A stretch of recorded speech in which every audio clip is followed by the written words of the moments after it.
a militarizar cuanta cosa tuviera enfrente. A los servicios de limpieza del departamento de su hijo. Me da ganas de ir a hacer pipí. Bueno, adelante. ¿Puedo dejar aquí mi... ¡Cuchicaca! Bienvenidas, fuegueras y fuegueros, a Fuga de Opinión, la opinión que nadie pidió porque no sabían que la necesitaban. Arrancamos con sus notas de entre semana.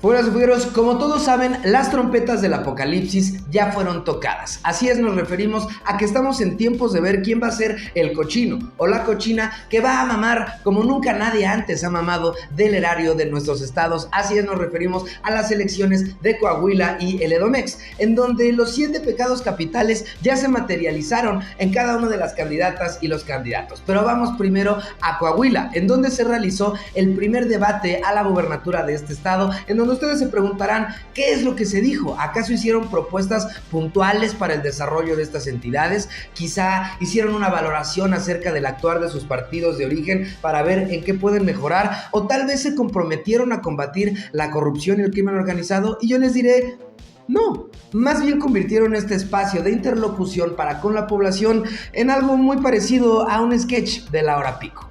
Alias la rata del desierto, le regaló un inmueble en San Alberto.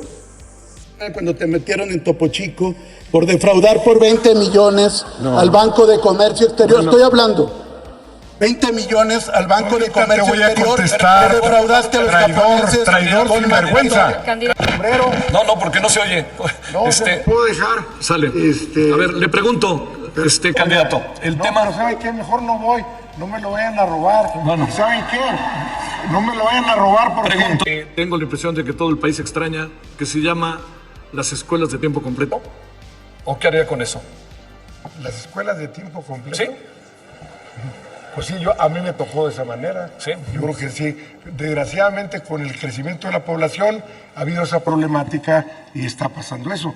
Pero déjenme terminar. No puedo irme porque tengo un compromiso aunque tome mi tiempo, sí, de rifar este sombrero. Hasta el momento de grabar esta nota no sabemos qué opina el candidato de Morena y persona que estamos seguros apesta una mezcla entre Torres 10 y Polmos Rojos Armando Guadiana acerca de las estancias infantiles. Lo que sí sabemos es quién le firmó su chingado sombrero. Ahora, esta persona realmente no cumple con el protocolo de para ser hay que parecer, porque vean nomás la estampa del caballero, parece que lo acaban de sacar de un burdel.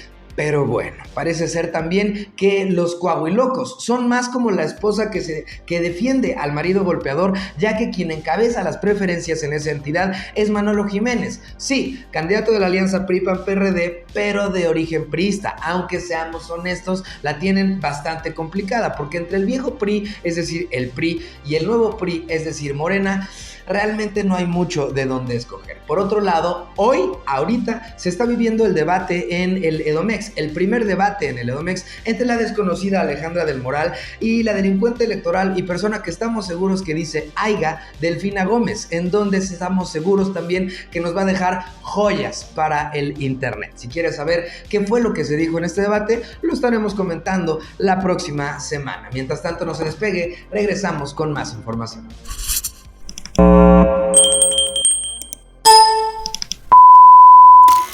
Comunidad fuguera, el tema de la crisis por inseguridad realmente no es algo nuevo. El punto más alto en sexenios pasados se vivió en el mandato de Felipe Calderón con su fallida estrategia de guerra contra el narcotráfico llevada a cabo por la simulación que representó García Luna y que dejó el país con 120,000 muertos, totalmente reprobable.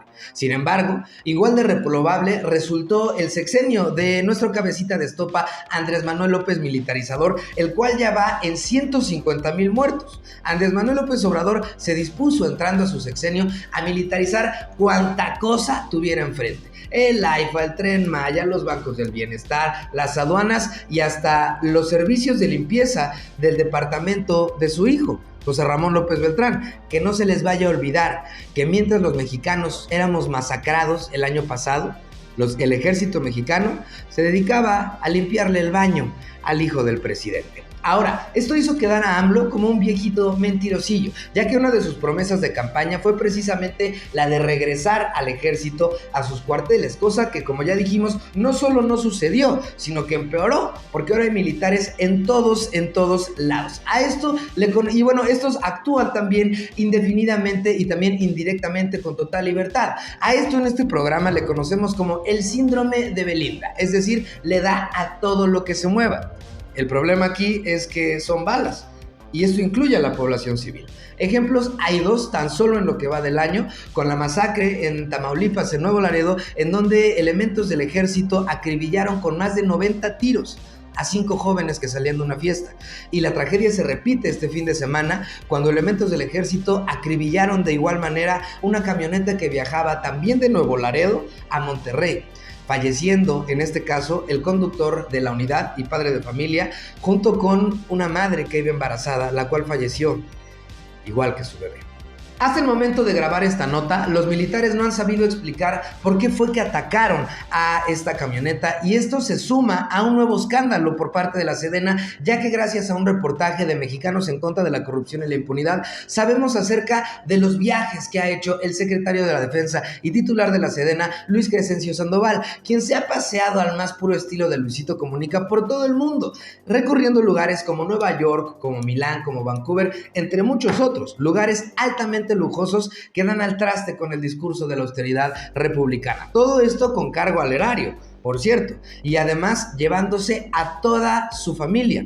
El secretario de la Defensa no ha sabido explicar cuál fue el motivo de este viaje de trabajo, de estos viajes de trabajo, porque, spoiler alert, no eran viajes de trabajo. Pero a todo esto, ¿qué dijo el presidente López Obrador?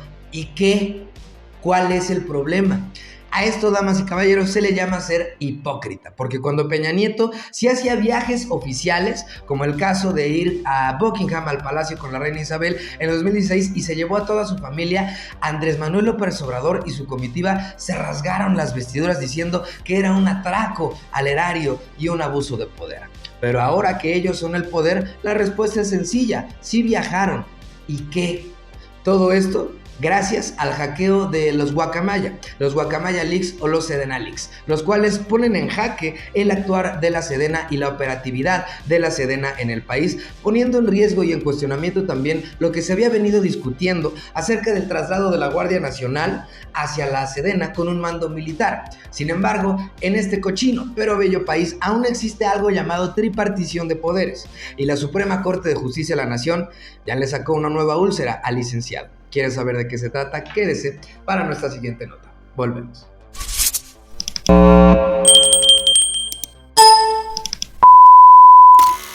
Fugueres, como mencionábamos en nuestra nota pasada, la Secretaría de la Defensa Nacional se siente como tú, aquella fría noche de viernes en donde salías de tu primer privado, extrañamente poderoso, pero también sucio. Bastante sucio por dentro, tan sucio como la Secretaría de la Defensa Nacional, ya que a raíz del hackeo de las guacamayas, los famosos Sedena Leaks, se ha expuesto el lado oscuro de nuestros militares: conflictos de interés, nexos con el crimen organizado, regalos de lujo con cargo al erario, viajes de lujo con cargo al erario, además de ataques a la población civil y reserva de información. Es lo que ha puesto en jaque la credibilidad y el actuar de la Sedena en nuestro país, incluyendo el traspaso de la Guardia Nacional hacia un mando operativo militar, propuesta que impuso a través del presidente López Obrador. Y es que una de las decisiones más polémicas al arranque de este sexenio fue precisamente la creación de la Guardia Nacional. Si iba a funcionar o no iba a funcionar, si era necesaria o realmente no era necesaria. Al final se dictaminó que sí era necesaria y sí se iba a crear una Guardia Nacional, pero con una sola condición ligada al artículo 129 de nuestra Carta Magna, o como Morena le conoce, papel de baño. Sin embargo, aunque a cierto presidente no le guste, la Constitución es la Constitución y la ley es la ley. Y la ley mandata que el mando de la Guardia Nacional debe ser siempre civil y nunca militar. Sin embargo, ya saben que aquí en este país el presidente respeta la ley, lo mismo que el escorpión dorado respeta a sus invitados, y se dispuso a impulsar esta iniciativa claramente inconstitucional sobre que la Guardia Nacional tuviera un mando militar, a pesar de que, repito, por tercera vez la ley lo prohíbe. Sin embargo, en este país aún existe la tripartición de poderes, porque aún AMLO no la ha alcanzado a controlar, o a destruir. En este caso, con 8 votos a favor y 3 en contra, se hizo oficial el decreto de anticonstitucionalidad de esta medida gracias a una iniciativa del ministro González Alcántara. Ahora, cabe señalar que el presidente, como diría el presidente López Obrador, fuera máscaras. Del Consejo, de todos los ministros y ministras de la Suprema Corte de Justicia de la Nación, solo hubo 3 que votaron en contra de la inconstitucionalidad de esta medida. Por eso digo fuera máscaras, porque ¿quiénes son estas personas? La incondicional de Morena, Loretta Ortiz, el amigo del presidente, Arturo Saldívar, y la ministra que no es ministra porque se fusiló su tesis de licenciatura y de maestría, Yasmín Esquivel. Es una vergüenza, por cierto, que la señora Esquivel, que la pasante Esquivel, siga teniendo voz y voto en la toma de decisiones de cuestiones trascendentales para el país, a pesar de los escándalos que fungen como un lastre hacia ella y hacia la Suprema Corte. Por otro lado, esperamos con esta medida que la Guardia Nacional al fin tenga un mando que la haga operar como siempre debió de operar, atendiendo los asuntos que siempre debió de atender bajo reglas claras y también bajo reglas transparentes, porque parece ser que la credibilidad de las Fuerzas Armadas, de nuestros militares, conforme avanza este sexenio, se va desvaneciendo poco a poco. Y es que pensémoslo bien, mientras los militares vigilan a México, ¿quién vigila a los militares?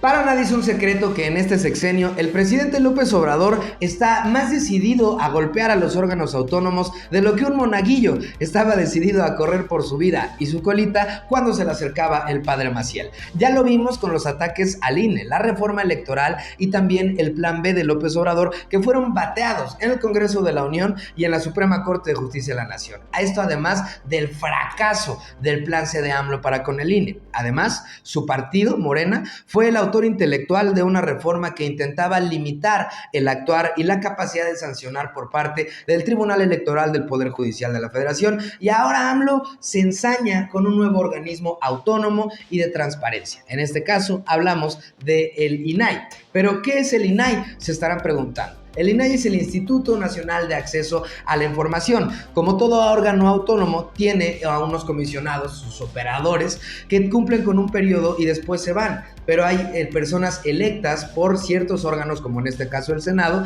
que los reemplazan para que este órgano no deje de funcionar, para que esta institución no deje de operar. Y eso fue justamente lo que pasó. Los senadores, ojo, de mayoría morenista, seleccionaron a los 2 nuevos comisionados del INAI. Sin embargo, el presidente López Obrador hizo uso de su facultad de veto para vetarlos. Para quienes no sepan qué es la facultad de veto, es una facultad presidencial en donde puede mandar todo a la chingada y desconocerlo. ¿Por qué? Por sus pistolas. Y eso fue exactamente lo que hizo López Obrador, diciendo que estos nuevos comisionados del INAI realmente no le convencían. Y ojo, desconocía que al vetarlos iba a dejar inoperante al INAI, cosa que fue desmentida por el secretario de Gobernación, Adán Augusto, quien fue grabado hablando con senadores morenistas así.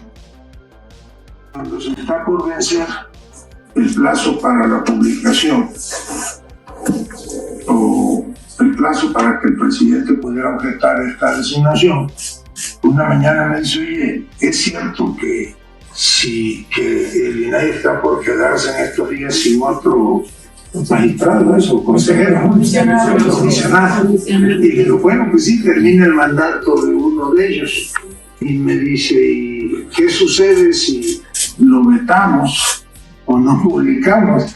Bueno, lo que va a suceder si te lo objeta es que no va a poder funcionar el instituto. Seguramente esto va a intentar promover algún recurso para que la Corte obligue a nombrarlo, pero pues, de que la Corte ordene que se nombre a que se pueda construir políticamente una mayoría calificada, pues hay un mundo de diferencia. El presidente mintió. Sí sabía que dejar al INAI sin comisionados iba a implicar que no pudiera operar. Y cuando se vio acorralado por las preguntas de distintos periodistas en la mañanera, pues no le quedó de otra más que admitir que realmente le zurra el INAI. y se volcó en contra del INAI, diciendo que es una institución palera al servicio de la mafia del poder, que es una institución que representa un gasto innecesario, además de que es un cero a la izquierda en el acontecer de las instituciones y que nunca ha servido para nada. Pero ¿es esto cierto? Realmente no. El presidente miente una vez más y hay un ejercicio de doble moral una vez más en el discurso del presidente, ya que cuando él era oposición se recargó en muchas de las decisiones e información expuesta por el INAI.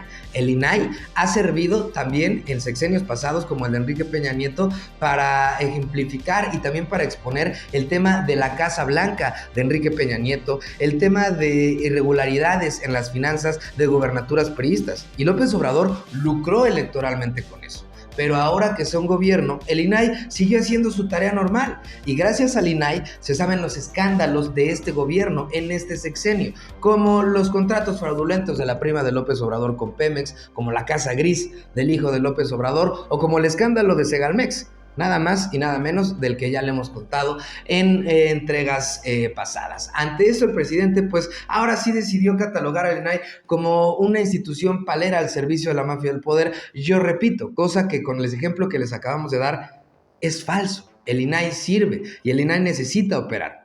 Es por eso que la oposición, medios de comunicación y personajes o figuras de la sociedad civil exigen al presidente López Obrador y a Morena que se pongan a trabajar y que pongan a los comisionados que hacen falta en los espacios vacantes en el INAI. Por otro lado, y ya para cerrar, este caso solamente expone la hipocresía, la doble moral y el autoritarismo de López Obrador. Pero eso ya no sorprende a nadie. Terminamos.